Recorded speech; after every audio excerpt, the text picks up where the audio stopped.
Surprise, motherfucker! What's up? This is Venger Satanis. Some stuff to share with you guys today. I playtested again the Encounter Critical 3 RPG that I'm working on and I'm kickstarting now. I'll put the link in the description below for everybody that wants to hop on over there, check it out, maybe back that shit.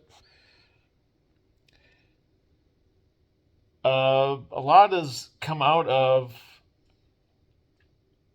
my going deeper into the role-playing game than I have in a long time. I want Encounter Critical 3 to be not just me doing what comes easiest or what seems the most logical or intuitive. I wanted to really go all the way back and sort of unlearn a lot of what I had learned and just sort of close my eyes and try to, feel around and do stuff that's just different and maybe weird. And not for the sake of it being different or weird. I really wanted to capture a different sort of experience. Not something totally bizarre or alien. Something that's recognizably old school, traditional OSR, but also something that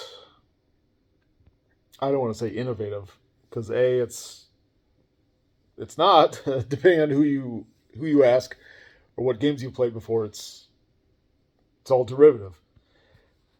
And innovative was this popular buzzword in the early 2000s with the Forge and stuff that I was a part of. Embarrassingly so, occasionally. And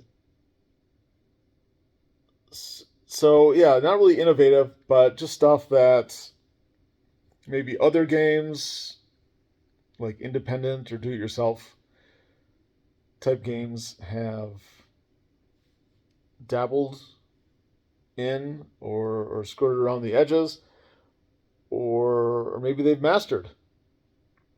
And taking that stuff and sort of either rearranging it or putting my own spin on it and making it fit into an OSR type game or playing field.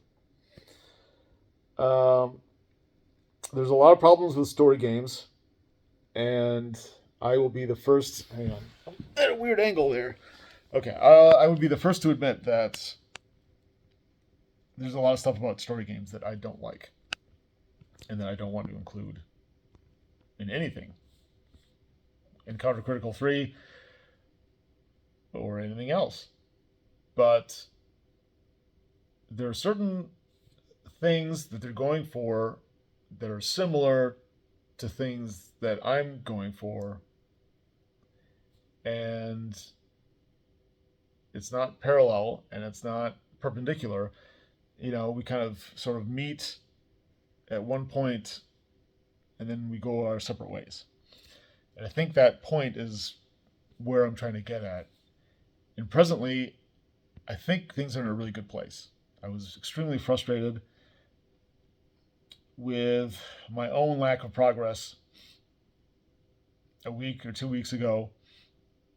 If you've seen the movie Big Hero 6, I see a lot of Disney films because I've got little kids, where the guy, Yoshi, maybe, is banging his head against the desk, and he's like, "Stupid brain, why won't you work?"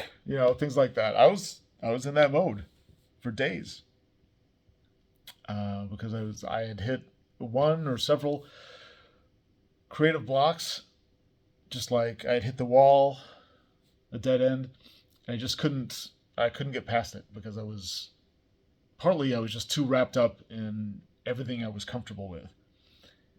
I know I needed to shake things up and move away from the things that I immediately gravitate towards with role-playing game design because I'm just familiar with that. And so that's easy for me to be like, oh, okay, I like this. I'm comfortable with this. I'm just going to keep doing it except make tweaks. That was very easy for me to do. And I didn't want to do that. I wanted to go in a different direction. I wanted to risk something, not just for the thrill of, you know, risking my time and energy, money, sanity. But I wanted to come out on the other side with something awesome, something beyond just like D&D, but a little bit different because of this, or Crimson Dragon Slayer D20, but but like different classes and races, or whatever. Encounter Critical, except now it's like this, and then that's it. It would have been very easy to just do the minimum. I didn't want to do the minimum. I wanted to like break that shit apart and then remake it, I guess, in my own image. I mean, not an image of me, but what I felt at the time was cool or fun or immersive. Hopefully, all three. And so, yeah, I did the second playtest. I think just yesterday, either yesterday or the day before. They're all kind of like the days are running together because I'm reading, I'm researching, I'm doing a lot of thinking and a little bit of writing, taking notes basically, and coming up with ideas that I shift and tweak, and I turn around in my mind and on the page. Things are finally starting to come together. This last playtest was kind of revelation. I didn't do a ton of new things, but the certain things I did was kind of a revelation. And yeah, I'm liking how things are turning out. The next playtest, the third one, is Sunday morning. Hopefully that goes well. One of the things that I'm working on is a different kind of Crimson Escalation. If you're familiar with that, cool, you know what I'm talking about. If not, I would suggest you go to DriveThruRPG and download it because it's a free PDF. It's just a different way of doing combat. And so what I'm coming up with, the new version, I'm calling Obsidian Escalation as opposed to Crimson Escalation. That's a little bit, there's a variety of reasons for that, but it's also a little bit of an in-joke because when I was coming up with the name for my fantasy OSR RPG, I came up with, at the end of the day, Crimson Dragon Slayer, and then a couple different people were like, no, you should do Obsidian, or you should do Obsidian and Crimson, or whatever, and I don't know, but there are other reasons for doing Obsidian. For one thing, it's the blackest. And this version of the escalation is probably the most bloody and cruel and darkest, probably the most nihilistic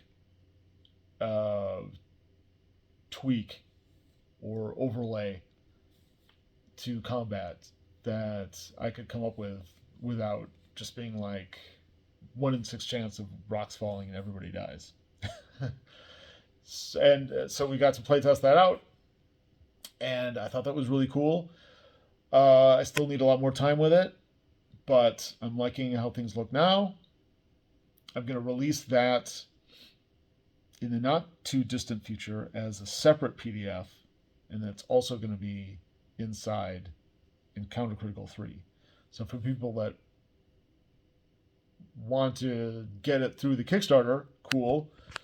And then the people that have no interest in Encounter Critical 3, but that like role-playing games that are D&D or D&D-like, pretty much any OSR game that has critical hits can, in D20s, can use Obsidian Escalation now. Got to get used to that.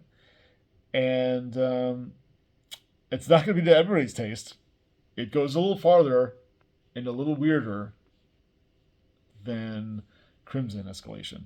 I think Obsidian Escalation, for the people that want to go that far down that weird road, are going to be in for a pleasant surprise. And but going back to when I was talking about story games, so the intersection point between OSR and story games,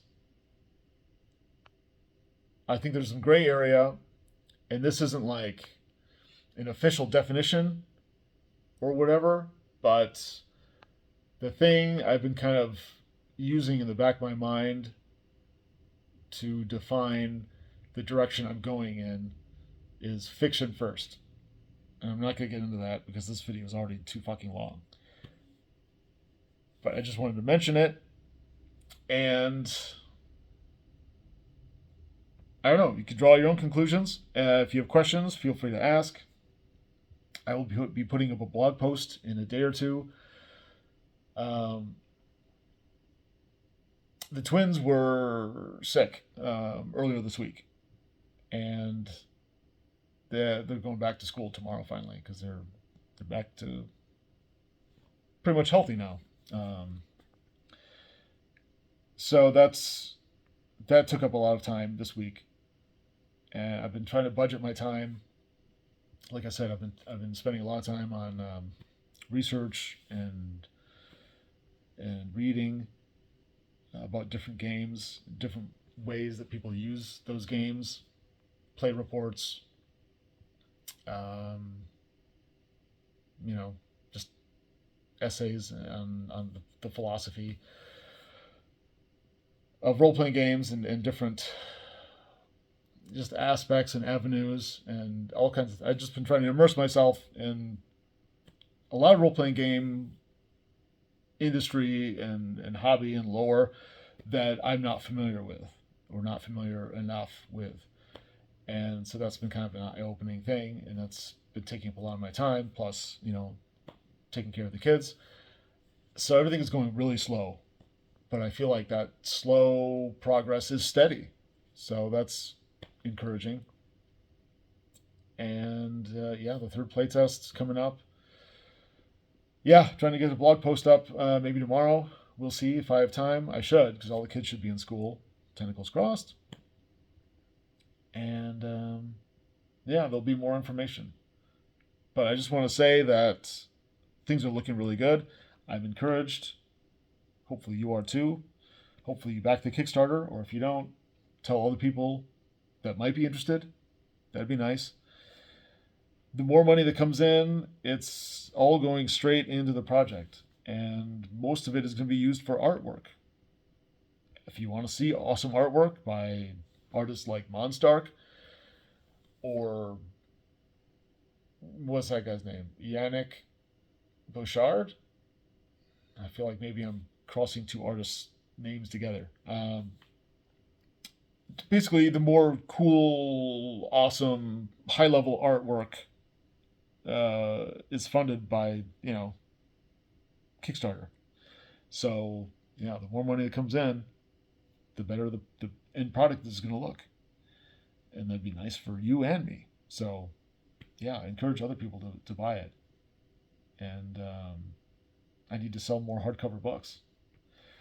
With the Chult Trilogy sells, then I can do more print books. I can offer more things in print to people that want them, like Encounter Critical 3. The reason that that's PDF only and not going to be in print is at least twofold. One, I have way too many books in my basement, and my wife is not pleased about that. And I need to get more books out before I can get books printed and in. And the second one is the rule set that I'm creating now is wildly different than anything I've done before. I mean, in some respects, it's not too different. But a lot of elements are radically different. And I know when I come out with it, the playtesting I'm doing, even though I'm trying to do as much as I can, isn't going to be enough. And there's going to be little tweaks that need to be done, a little fine tuning here and there. And as soon as I come out with a print version and make certain tweaks, especially if they have radical or big changes, sometimes little tweaks can make big changes in games. And that would make whatever print version like immediately obsolete, like the month after it went out to people. And I didn't want to do that. I need more time.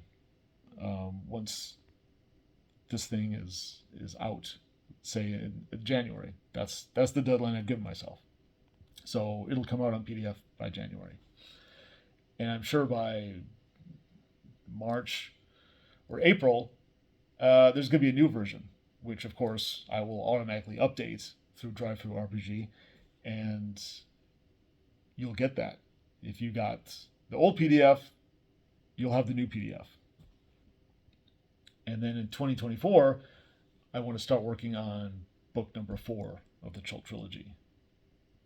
And then I can include the final, I'm going to say final, version of Encounters Critical 3 in the appendix of book 4.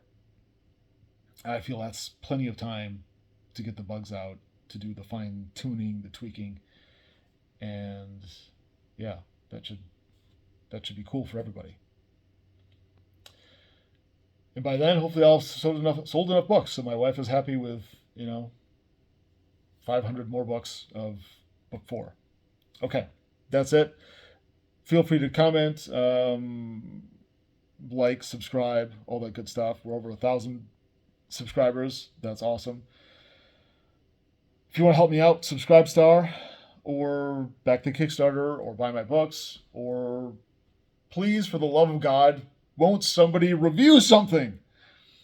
I think it's been 2, maybe 3 months since anybody's reviewed one of my products on DriveThruRPG. There ought to be a law against something like that. Yeah, please rate reviews, and not just for their show pundit, Who's Boss, the RPG pundit. He owns the RPG site, the forum. Review something of mine and put it on there, over on his forum, in the review board or category or section or whatever. And let him know that my stuff is just as good, if not far superior to his own stuff.